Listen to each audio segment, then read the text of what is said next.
Morning peeps, good morning everyone. All right, let's see what there is to talk about from the world of boxing today. Before we do that, don't forget to hit that subscribe button. If you guys are new to the channel, don't forget as well to like and share the videos. All right, let's start with this one. This is interesting. Canelo, everybody wants to fight me. They need to fight each other. This year I'm busy. Yeah, this year he's very busy. Obviously, Canelo will take on Dmitry Bivol. It looks like for a non-title with what's going on right now with Russia and Ukraine. The WBA has said they won't sanction Russian fighters. Obviously, Dmitry Bivol is Russian. So it will be Dmitry Bivol in May. Golovkin versus Murata has been announced for April 9th. If Golovkin gets through that, then he'll fight Golovkin in September. And then he's saying he wants to fight again in December. That December one's very interesting because I can't see him having 3 tough fights back to back. I mean, that would be incredible to do that, like 3 killers in a year. So I can almost see December being almost up for grabs. Like anyone sort of with some name value, anyone that brings a little something to the table, maybe a bit different, might get that December call. So the name that immediately springs to mind, just because of the relationship he has with Matchroom DAZN, is John Ryder. Like John Ryder clearly can't sit on the shelf, so he's got to have maybe 1 or 2 fights in between that. And if he can win those, look, in a dream scenario, I mean, we get to see Canelo versus John Ryder in London. I mean, look, don't get me wrong, guys. I know what I'm doing right now. It's a long shot. I know it's a long shot, but I'm talking a dream scenario. That would be incredible. But going back to what he said, that everybody wants to fight me, they need to fight each other. Obviously, this is an interview he did with Elie Seckbach. Elie Seckbach is in the gym, and Canelo's English is really improving as well, by the way. But he's saying that they should fight each other. And I agree. Benavidez should fight Charlo. The winner fights Canelo. I don't like, that's all, literally, they should almost be in a mini tournament with the winner fighting Canelo. And I know that might sound like, oh, you know, that's not fair, but let these guys do some real work. Like Benavidez needs to do work. Benavidez, I mean, again, you look at Benavidez's record in terms of who he's fought, and it ain't great, you know. It really ain't great. And I think Benavidez is a good boxer. But I would like to see Benavidez versus Charlo. And then it's so then easier to sell the winner of that versus Canelo. It's so easy to sell. So I'm with Canelo on this one. Look, let's see how Canelo gets on against Bivol. Let's see how Golovkin gets on against Murata. There's a lot to do here this year, but Canelo is right. This year, he is very, very busy. Something I wanted to talk about was the pay-per-view buys for AMIR Khan versus KELL BROOK. Adam Smith spoke to Umar Ahmed. It was good to see Adam Smith there yesterday, by the way, as well. Obviously, Sky, you know, showing interest in a fight that they're not going to show. I think it's good for boxing. But Adam Smith was like, it done north of 500,000 buys. Simon Jordan, who works for TalkSport, spoke to Ben Shalom, I think I mentioned this a week ago or so, and said it did around 600,000. So those numbers are quite, you know, so I feel like it's a real number, basically, is what I'm getting at. Simon Jordan told me 600, Adam Smith said north of 500, so it's probably somewhere in the middle. That's really, really good. What was it on? Was it on at 19.95, 20 quid?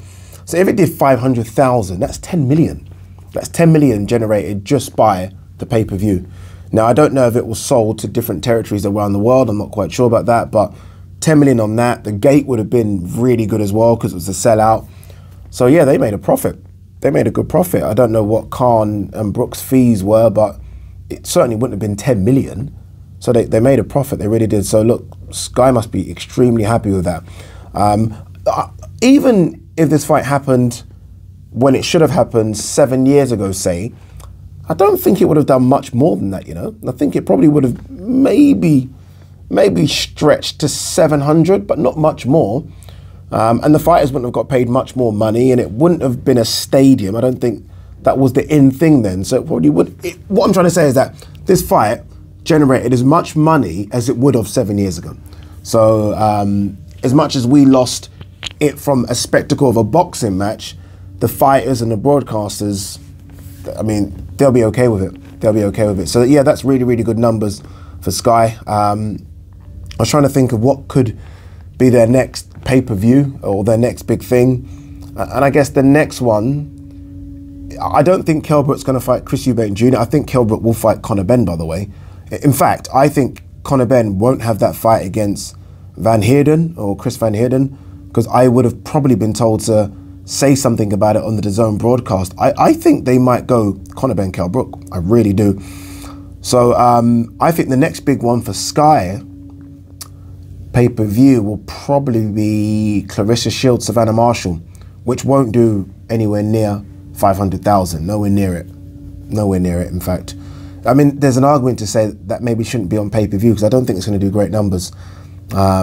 Just because I don't think they can stack the card, because again, I don't think they have that many fighters in order to do that. And I just don't know if that's, I'm not quite sure if that's a big, look, it's a great fight, isn't it? But I don't know if it's a pay-per-view fight. So it'd be interesting to see what Sky do next. Again, their February was amazing. What after? Because look, look what I'm saying here. If Kell Brook is going to fight Conor Benn, that will be on DAZN. There's no two ways about it. It will be. Again, I'm not quite sure if it's going to happen, but if it is, it's going to be on DAZN. There is now talk about this Wasserman boxing on Channel 5. Wasserman includes Chris Eubank Jr., includes Josh Taylor. So Chris Eubank Jr., who done really good stuff for them against Liam Williams, could be fighting on Channel 5. So where's the next thing now? Where's the next thing? So look, we wait, but well done to Sky on what was an absolutely outstanding February. Really was. All right, anything else? Top Rank President. It was difficult to score, but I think Josh Taylor got it done. Obviously, you're going to say that. I mean, that's it. Yeah, not at all. I did ask, I asked Frank, and look, this has nothing to do with Frank, but I thought I'd ask him anyway. What's the pay-per-view price going to be for Tyson Fury, Dillian White? He didn't comment. He said he expects it to be the normal rate, which is £20. I don't think it will be. I really think it will be 25. I really think it will be £25, but we'll see. I mean, look, I feel bad saying this because I should really be not excited about pay-per-view, but take my money at 25. Take it. Take it now. I want to see that fight desperately. Bob Arum thinks that White Fury will do 300,000 buys in the US. I'm not quite sure what time it's going to go out in the US. 1 million in the UK. 1 million is fucking ridiculously tough. Ridiculously tough. It's got all the capabilities of doing 1 million. It has, but it needs to be pushed. And I mean, like both of them are going to have to do a lot of work, go on a lot of platforms, like, not your traditional sports platforms either. They might have to go elsewhere to sell this fight. Fury's got the personality to do it, and so is Dillian White, to be fair. I mean, Dillian White, wasn't he on Celebrity MasterChef or something? So he's got a bit of a personality as well, so he can do it, but it's not going to be easy. It's going to do really good numbers, but not easy numbers. Josh Taylor, I'm going to talk about this again. Josh Taylor, I made my weight pretty well, but most likely that was my last fight at 140. One more, Josh. One more. Let that be Jack Cattrall. One more. Probably ain't going to happen, people, but I think it should be one more fight, and that's it. We'll see. We'll see. Let's have a look if there's any more news here, peeps, before we go.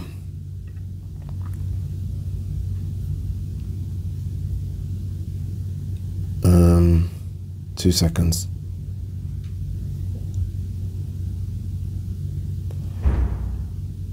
This is I find this very, very weird, by the way. So DAZN, so this is GGG Murata. DAZN is in Japan. Like DAZN do good numbers in Japan. But the fight in Japan will be on Amazon Prime Video. Strange. And it's a deal that Amazon Prime have with Top Rank and Tekken, who co-promote Murata. Make sense of that what you will. Jeez, I don't understand it. But look, it's good to see GGG back in the ring. It's been a while. I think his last fight was against Aramata. That was ages ago. In fact, let's have a quick look at when that was.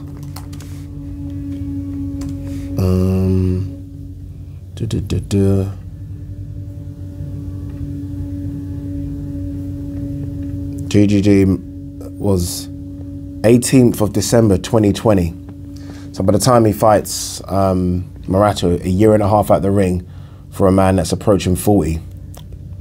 boy, it's not good, is it? Not good. Or it might be the opposite. It might just be a case of, you know, you get time to rest the body. We'll end on this one just because De La Hoya talks crap, but why not listen to what De La Hoya has to say?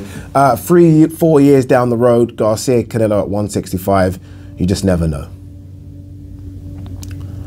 De La Hoya, man, he really does talk some absolute... He just says things for the sake of it, doesn't he? I remember he was going to do that comeback fight, and then that's now done, innit? That's done. Oh, I'm going to fight Floyd. Yeah, I could fight Canelo. Yeah, and now Ryan Garcia, Canelo. Anyway, look, peace and love, people.